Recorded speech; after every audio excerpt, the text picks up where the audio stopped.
Chaque jour, Charles et Carole vous présentent la leçon de l'école du sabbat.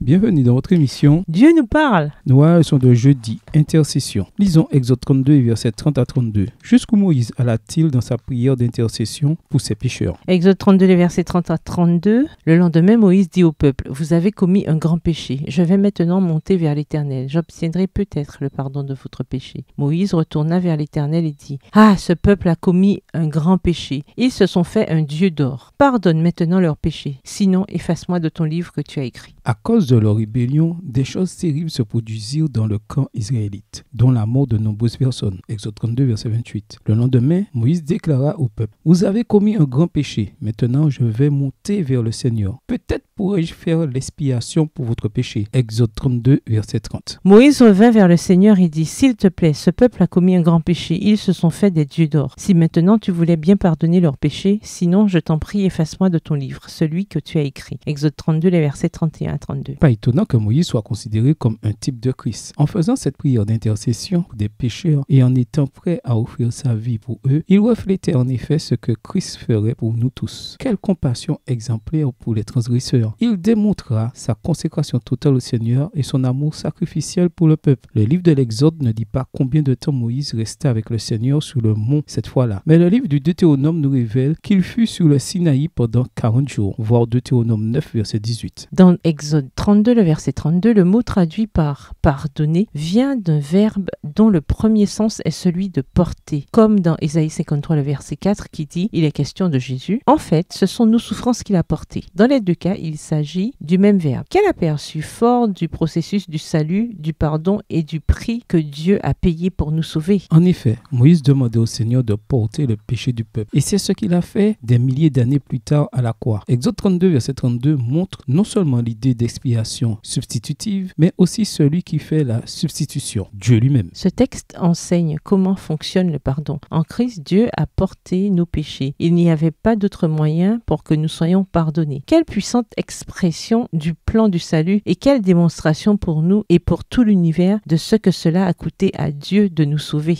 Moïse demande à Dieu lui-même de porter les péchés du peuple et finalement Jésus, c'est exactement ce qu'il fait. Comment comprendre cette vérité extraordinaire? Qu'est-ce que cela nous indique sur l'amour de Dieu pour l'humanité déchue? Au revoir. Et à demain si Dieu veut.